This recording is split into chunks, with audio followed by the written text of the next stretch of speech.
So next up, we will have Dr. Gore, and Dr. Gore is a Carl and Linda Rickles Professor of Psychiatry, Vice Chair for CHOP and Penn Research Integration, Co-Director of the Penn Translational Research Center, Translational Neuroscience Research Center, and Director for the Lifespan Brain Institute at the University of Pennsylvania School of Medicine and the Children's Hospital of Philadelphia. She holds secondary professional appointments in the departments of neurology and radiology. Her combined training in psychology, neurology, and psychiatry has provided tools to pursue an academic career working with basic and clinical neuroscientists to advance their understanding of schizophrenia. In directing this research endeavor, she has interacted with scientists of diverse backgrounds, conducted collaborative interdisciplinary research, and mentored junior faculty and trainees, and come to know many patients and their families. She's a member and has served in organizations including the Institute of Medicine of the National Academy of Sciences, the National Institute of Mental Health Council, and the American Psychiatric Association task forces, including the DSM-5 psychosis workgroup. She is past president of both the Society of Biological Psychiatry and the American College of Neuropsychopharmacology. NIMH has supported her research efforts, and she has over 500 publications in peer-reviewed journals. So let's give a round of applause for Dr. Gore.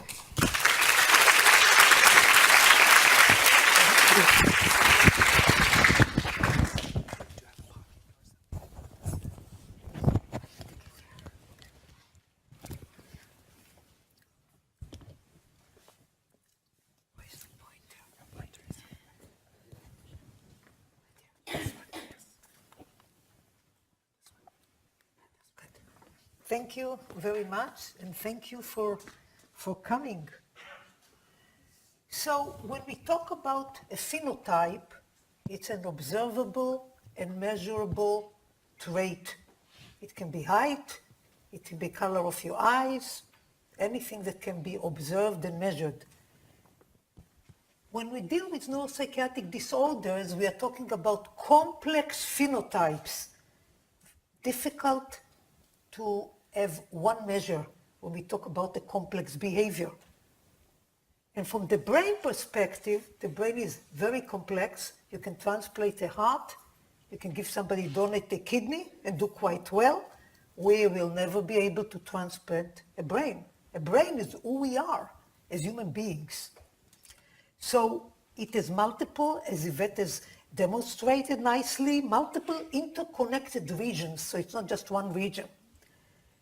There are many parameters that we can measure when we talk about the brain, the anatomy of the brain or the function of the brain. So there are multiple measures. And we all undergo protracted maturation. So the brain matures well into the second decades. So when you have children and adolescents, they are still going through a very dynamic process. So when we talk about development, we have to be sensitive to this fact. Behavior is also complex. You can talk about perception, you can talk about problem solving, you can talk about shifting gears, you can talk about attention, you can talk about decision making, you can talk about processing emotion, and on and on and on. They're all interconnected. So it's important to weigh what is the contribution of any dimension of behavior. And when you talk about neuropsychiatric disorders, as Yvette has mentioned, they're comorbid. They're comorbid within themselves. Namely, you can have more than 2 clusters of symptoms. So depression and anxiety commonly go together. They impact other disorders, such as cardiovascular, diabetes, other neurological disorders. They're associated with high morbidity, have an extensive toll, not just on the individual, but the family and the community, and they are associated with stigma. As investigators, we have to consider it because it is extremely difficult for people who do suffer from such disorder extensively to come and let you know, this is what I have. There's a very long period of time between the experience of symptoms until somebody presents for medical care. It's very different from other disorders. So it's harder for us as investigators to ascertain, have the participants that reflect the broad spectrum of individuals affected, and be able to generalize from what we see in the program to the population at large, which is really the goal of science. So now what I'd like you to think about is a simplistic presentation that relates specifically to psychosis. So we are born, we know there's extensive research that I will briefly highlight, with some vulnerability, risk, for what we term psychosis or schizophrenia. It runs in families. So we are born with some vulnerability over which we have no control. During pregnancy, that's a genetic input. During pregnancy, the environment, the intrauterine environment, can add risk factor to the developing fetus. After that, perinatal complications, obstetric complication, for example, can add to the impact on brain development. Later on in early development, adolescence, use of cannabis, for example, or other drugs can impact a vulnerable individual more than a non-vulnerable one. And life is not a piece of cake, so there are always other stressors that can occur and have an impact of a vulnerable individual. So we move from being born with some vulnerability to added environmental hits, a second hit or a third hit, which culminates in clinical high risk. And in some people, they will transition to psychosis. It is similar to thinking about that the process that is commonly manifest in late adolescent, early adulthood, does not happen overnight. Even if the Eagles lose, which they didn't yesterday, Monday Night Football, nobody is going to be, no matter how stressed they are, wake up with psychosis. So that our job is try to understand the developmental trajectory. The slide that I will show is somewhat busy because it's complex, but I will always give you a message. So, in order to begin to understand the genetics, a large group of investigators has begun to select all of them, 2 groups of people at multiple institutions across the world. Many of them came from the United States, including our effort. And what we identified are a group of people called cases. Namely, they have schizophrenia. They're all adults. All adults, mean ages 30s, 40s, and they have well-documented course of schizophrenia. And then are people, the healthy one, I call them the spick and span, just healthy, no schizophrenia, doing well. But otherwise, age, sex are similar to the people with schizophrenia. And then with developing technology, you can look at the entire genome, and what you identify, what is called the Manhattan plot, is that you identify these are the chromosomes, the 22 pairs in addition to the X and Y chromosomes that determine if male or female. You can see that some of the loci, they've been 108, are significant above chance. The likelihood that they're determined by chance is 1 in thousands and thousands, are higher in people in the cases, in people with schizophrenia. Why is this important? Not for diagnosis, but because it opens the gate to understand what are the pathways in the brain that these loci and genes are expressed. And you can create an animal model, such as a mouse, that is deleted or is changed in this specific and observe the behavior. You get a window to the brain. And what we have learned from that is that it's not one gene. It's not, the mosaic is not going to come from one gate. Multiple genes are involved. And that you need very large samples. To make progress in science, you need many people to collaborate. So now we are talking about big science and team science, rather than small groups. Nobody will solve it. Not one group will solve it. You need everybody in thousands of cases. And now, for example, there'll be papers that will come out that now instead of the 108, there are over 250 loci. So it's like you're looking with a magnifying glass and able to zoom in better. And that some of the findings that have emerged from this repeated, slowly progressive, takes a few years to collect these samples at multiple sites, are related to calcium, what Yvette mentioned, that impact intracellular, how the neuron, the cells in the brain work, relate to development and to inflammation. So you can see that from these findings, we've gotten better insight. We have tools to do things that 10 years ago we couldn't do. We have also learned that our clinical in psychiatry diagnostic approach is based on looking at the behavior, but there's a lot of overlap. So the same loci that are seen in schizophrenia, some of them are seen in autism. People with autism have difficulty relating. People with schizophrenia have difficulty relating. They're seen in bipolar, that can have psychotic features, and an intellectual disability. People with schizophrenia have decline in the cognitive ability. It used to be called dementia precox, dementia of the young, because you can have a 20-year-old with really dropped the ability compared to the way they were before. So, there's been a big change in the field that was alluded to before. Rather than wait, that's what we were doing before, waiting for people to be chronically ill, more than 2 years, average was at least 10, 15 years, and participate in research, we have shifted. We said what's good for the heart is good for the brain. You don't wait for somebody to have a heart attack. You ask, do they have high blood pressure? Do they have a family history? Do they have high cholesterol? Do they sit and don't move? Do they get too excited over everything, type A? Yes, and you try to intervene. Here we are trying exactly to do the same. And this is a little bit for more than over a decade. So the field first moved to first episode, first break. And now you can barely put in a grant to NIH on first break because we are looking prodromal. We're trying to find out, can we have markers that will identify that this person, when they present in a certain way, you don't tell them, go back and wait 2, 3 years, and if you feel this way, no, you jump on it and try to do something. So the whole field has gone more to the left.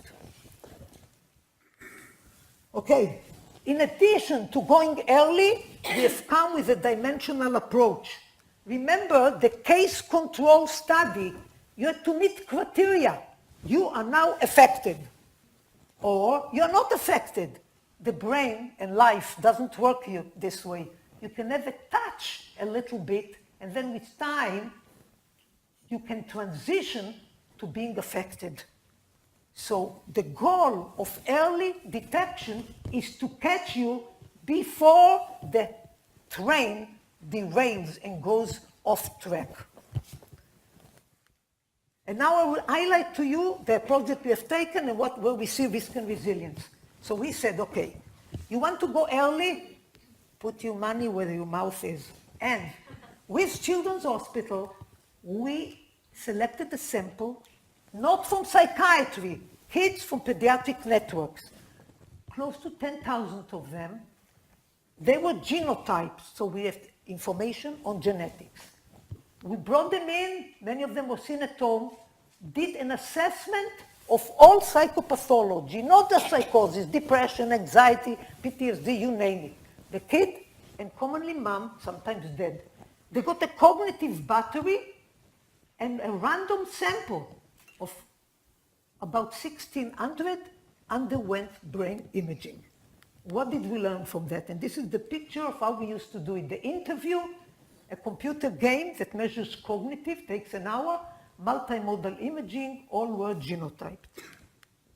What we learned from that is that when you look at the total, what we call it go assess, because we were on the go, and it was a grand opportunity, Obama time. And what we realized is that there's a cluster of symptoms you can call fear. These are people who are phobic. Anxious misery, Anxious, everything is half. You see the glass, it's always half empty, not half full. Psychosis, which is why we started the study. Behavior means externalizing behavior, troublemakers in school. Attention deficit, defiant, more boys than girls. Okay, I will highlight the following. What did it give us? We saw them every 2 years. The people who started with psychosis and the typically developing. After 2 years, we did not treat them. We kept in touch and we brought them back in. After 2 years to repeat the entire study. This is what I want to call your attention to. For some of the people who came in with symptoms, they came in close to 250 because they had sub-threshold psychotic symptoms. They weren't psychotic, they were close. They had what I call the touch, okay? But in categorical, they wouldn't have been called the deaf schizophrenia. Some of them, about half, persisted, some transition. And some of them, lo and behold, similar questions in more detail. No, yes, 2 years ago I told you this, yes. Now, I don't think I see people, I don't think I hear people talking about me. I'm okay, which is great, okay? In addition to that, we saw that some of the kids who were non-psychotic, about 250, they were young. The mean age was 13, 14. Suddenly they come back 2 years later and they have some subsort psychotic symptoms. So they emerged. And the answer is, the question is, what will happen 2 years later? So we followed them again. And now when we follow them, it's very similar. Some persisters, some resilient, and some emerge. Okay? So you have a dynamic process that gives you the opportunity to ask, okay, now we know that they emerge. Now we know that they're resilient because they had symptoms before.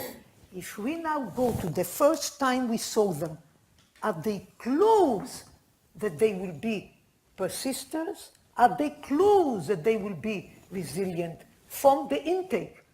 Because the goal of the research that we do is that when next group of people comes in, we can tell them and their parents, we've seen it before, you will be okay. And this is some suggestion of what you should do, because the research tells us this. We are not there yet. So, all right.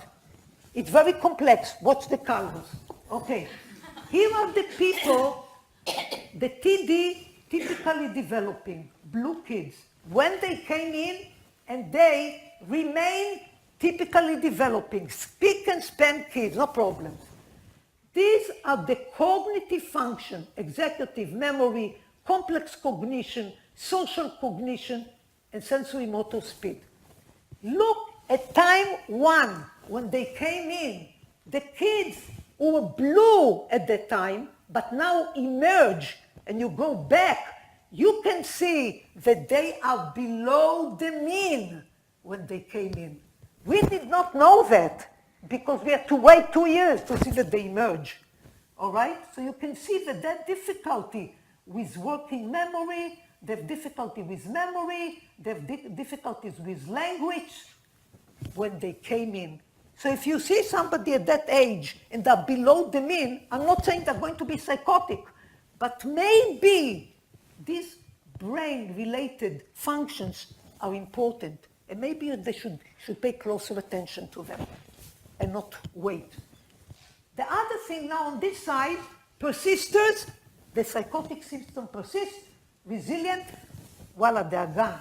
And if you look at time 1, before we knew that, you can see that the people who were persisters had difficulty. Again, in working memory, they have difficulty in some of the in the memory tasks, in language, and in social cognition, the ability to relate. So you can tell early on.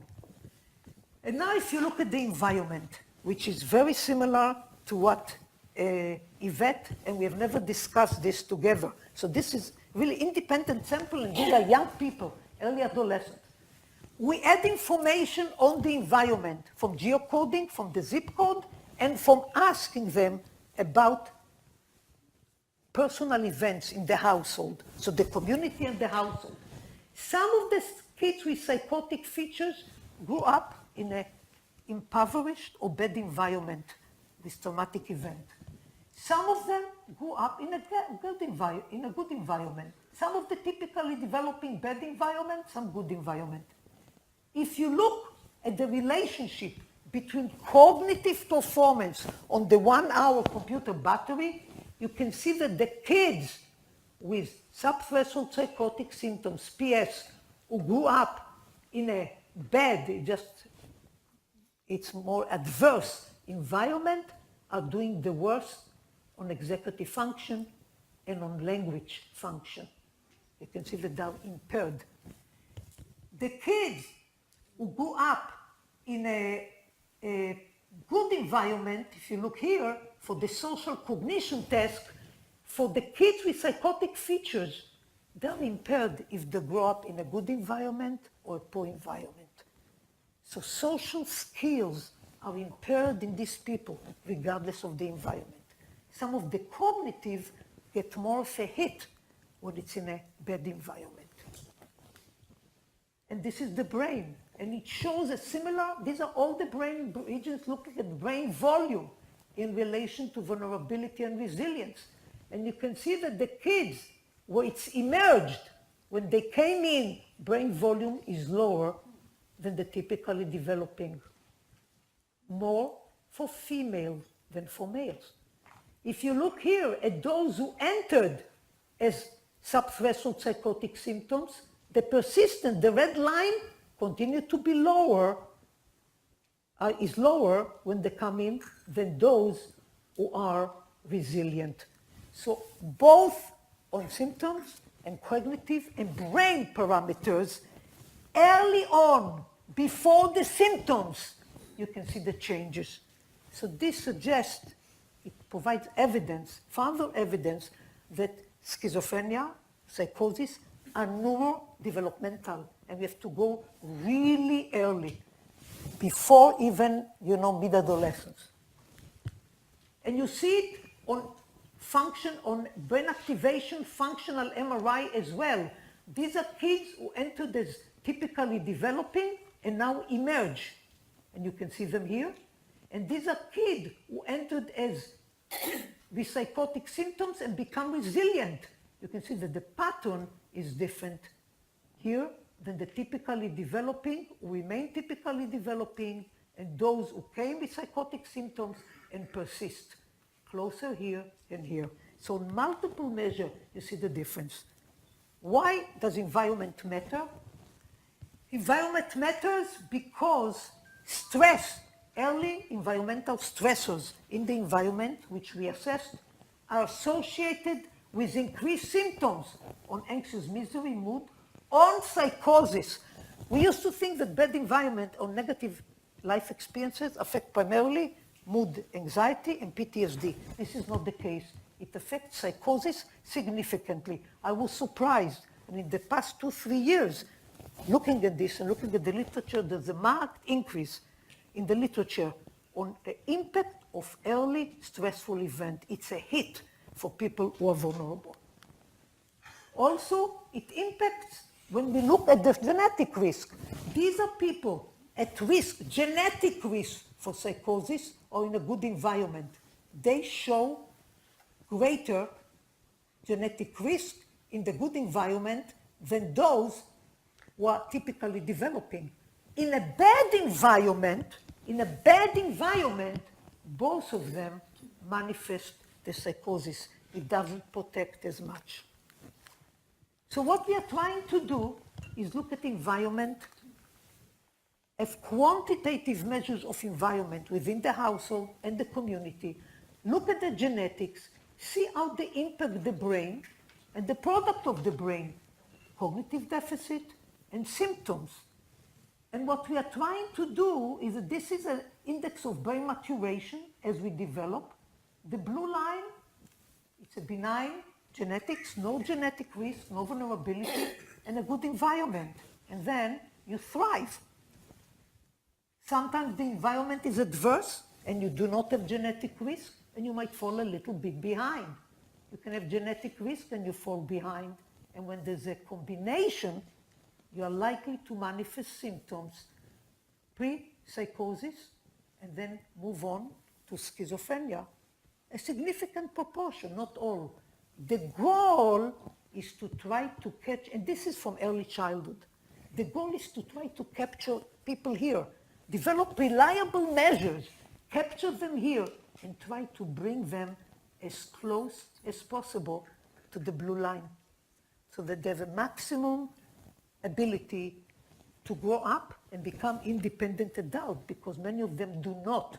So you're talking about people who barely graduate, were doing great before, but they barely graduate high school, cannot find a job later on, cannot go to college, do not have friends, and they see the rest of the people around them moving on with their life. 13% commit suicide. It's high. So early detection is important. We have to bridge between the pediatric and adult divide. It's very important to capture. When I see now somebody in the 20s with schizophrenia, I say, I wish I'd have seen them 10 years before, because maybe then we can bend the developmental trajectory. We have to dissect the complex phenotypes and understand what is the group that is more impaired on working memory? What is the group that has more difficulty maintaining eye contact and realizing how does the other person feel, or afraid to talk, to communicate? The approach should be different to them. We need large sample and common measures. That's what a lot of the effort at NIH are. Develop a toolbox, so not everybody does whatever they want to do. You can do what you want to do, but also do what everybody else is doing, so it can benefit the public at large, and to integrate across. And this work would have never been done without many, these are current faculty, but there have been and fellows, but there have been many of them who have, have graduated and have gone on with their life. And without the people and the families who came back and gave us their blood and shared with us. Not easy to do, and NIMH supported it. Thank you.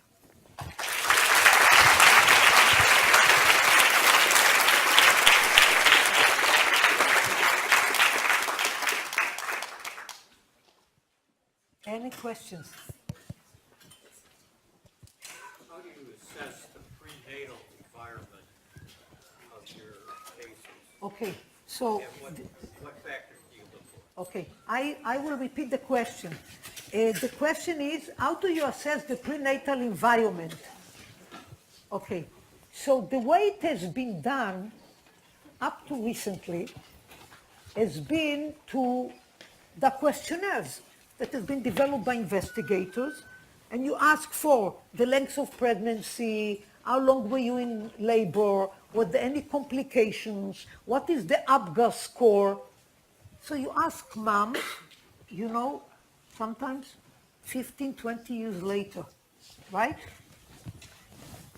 Now we have electronic medical record, and there's now better ways of doing it, starting with pregnant women.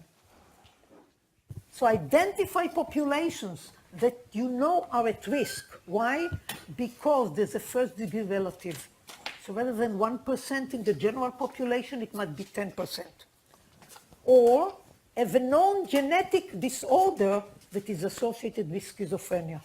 So we do that. We're beginning now to go early at Children's Hospital to women that we know are at risk because the child is a genetic, the unborn, we expect it can be diagnosed now before they're born.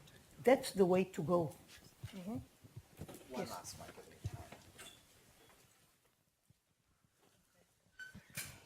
Hi, I'm a lay person and have family members affected by schizophrenia. And your comment that when you see someone at 20, you wish you'd seen them 10 years before, I'm kind of curious, just how much hope would you offer for people who are in that 20 and 30 and 40-year-old band? If there's psychosocial interventions that really help a lot when you're 10, do you get some advantage or benefit from them when you're 30? Or is it really too late for the neurons to form whatever structure needs to happen? So, as Yvette was saying, there's continued to be neurogenesis into adulthood. We didn't know that before, that neurons are born and that the more activity there are, the more we enrich the environment, just like in, it works for mice, it works for people. People, the people that I've taken care of for 20 years, they do get better. They do get better, even if it's 10, 15%, and sometimes they can be just a jump. So I'm full of hope. It's just that I'm saying that you can bring somebody, if somebody's in the 30s and they were unable to, we have changed in the field. The approach is do more. So if they were in the 30s or 40s and they did not work, never joined the workforce, it's harder than somebody's young and we say, I'd like you to volunteer. Not a paid job, but you get up in the morning and you get dressed and you come and you train them how to feel comfortable in a working environment.